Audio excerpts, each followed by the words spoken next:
Keep working on it though. So this is the second day. I said this before. I got it from Menards, I think, for $8. I don't know where in the world you're from. Guys are pretty cool there. It's starting to feel a little bit lighter, like someone's been working on it with sandpaper a little bit. But the importance of it staying 1 inch is weight, the weight of it. I want it to remain about the same weight because as I become more efficient in moving the weight that it moves at,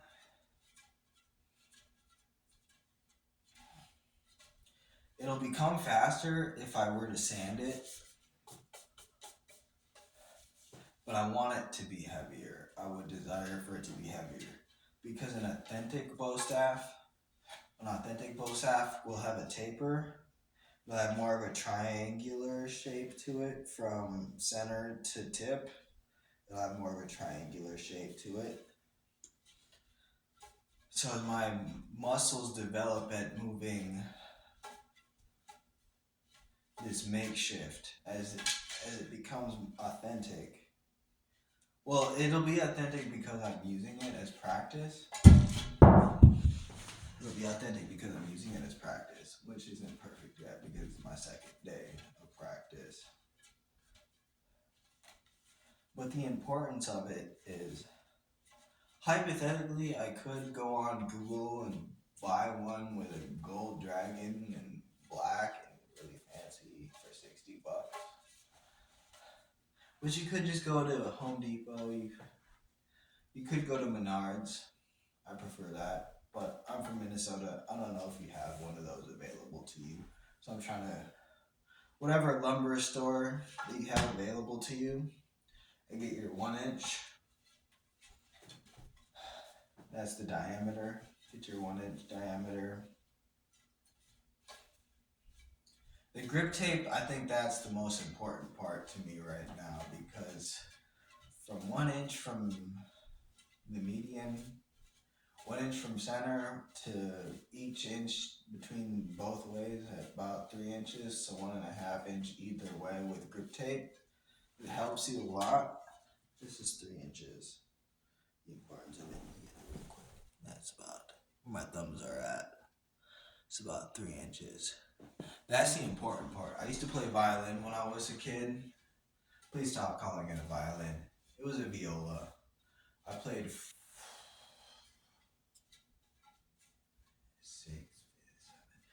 4 years of viola. And the importance of it is important. It is very important. It's muscle memory. That's the important part. The muscle memory portion of getting it to be exactly in the same area so that your pitch stays the same becomes important when it comes to doing a couple of these rolls. In my mentality, I call it a Griffin roll, right? So if you want to do a roll from south to north, you want to be 1/2 inch, you want to be 1 inch up.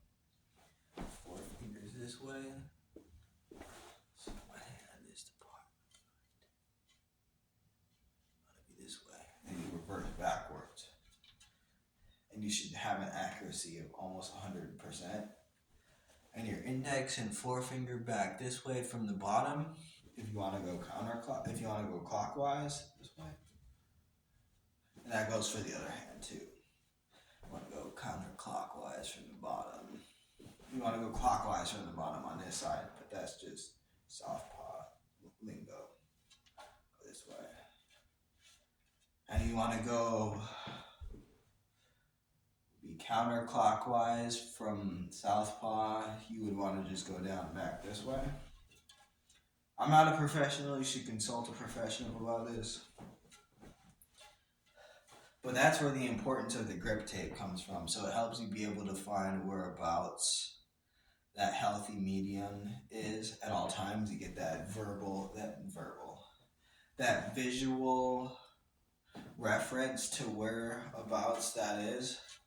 In the future, you pick up a mop, you pick up an assortment of items in which that you want to use to defend yourself. Oh,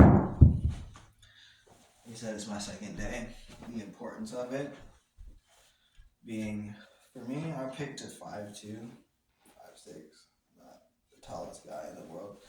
For you, but you want it to be shorter than your actual height. If you pick a 6 foot and you're 5'8", you're gonna find difficulties because it becomes at a triangular angle, somewhat so.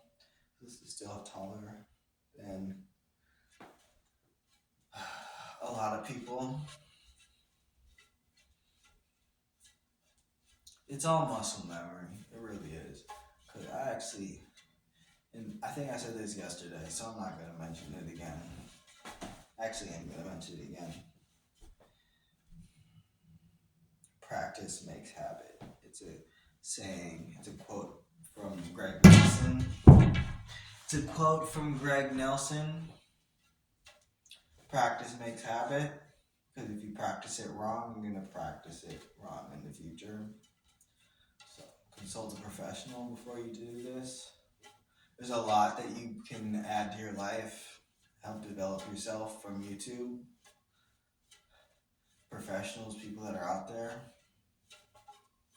With the importance of actually seeking professional advice, the importance of adding or those people to your life is important, because if you're practicing your repetitions wrong, it falls under the category of, as the ISSA would refer to, because I am in the process of getting certified as a personal trainer,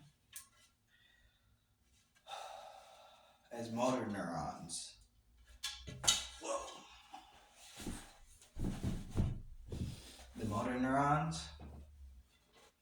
So he's right. If you practice it incorrectly, when you're in a high tense situation and things are unnatural, idea of your own perception, which the first thing that comes to mind is your motor neurons, because you don't have time to react in a logical order of fashion. Your motor neurons come into function as a default of how you already know how to do something that you're familiar with. So if you're in a high intensity situation and you need to put someone in an omoplata, or if you need to put someone into a crucifix, which is jiu-jitsu related, your default is going to be how you have practiced it repetitively. So if you're practicing it wrong, you're going to still leave an opportunity for your opponent in situations where things aren't competitive or a sport. Because sports I would consider as a controlled experiment between you and another opponent, especially if it's like jiu-jitsu or something. I was watching online the other day how someone was talking crap about jiu-jitsu, about like, oh, it's really funny how jiu-jitsu ends in striking when people are really upset with each other. And it's like, that's just how people react when they're mad in the first place. You know, it doesn't make jiu-jitsu less effective. It just means that they don't have any particular training in striking either, and they're mad at each other and find that striking each other or flipping the middle finger is the best way to handle a situation. And that's completely and entirely up to the individual. But in martial arts, the person that's the calmest is the person that has the advantage. So, that being said, if you allow people's emotions to manipulate you or put you in a position to control you, that puts the authority in other people's court.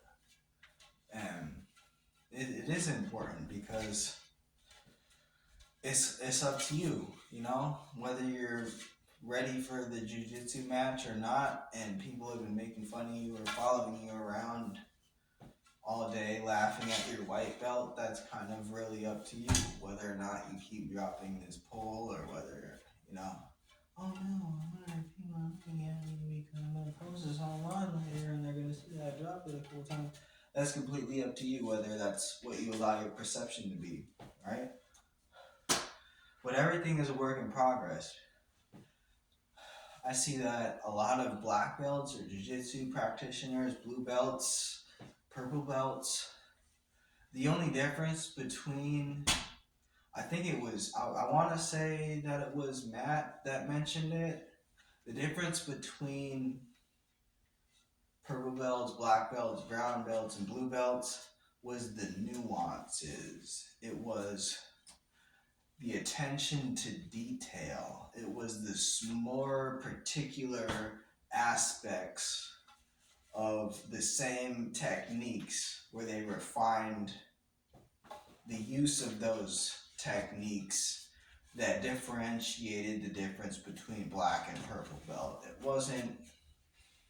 wasn't some overwhelming skill or some brand new technique, because when you're still like a blue belt, you're still in the process of collecting new techniques, new new moves, new tools that you can associate with your toolbox.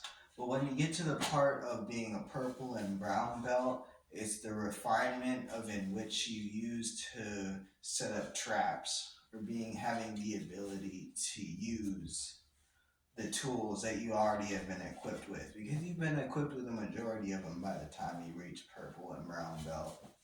But it's the ability to utilize or emphasize the uses of those tools, whether that's from southpaw and your rear naked choke comes in from the left side, or even if you're gonna do an omoplata, is it coming in from the right side? Like, how do you know? You know what I'm saying? And being able to see things from a completely new perspective that resembles something more of Mirror Road.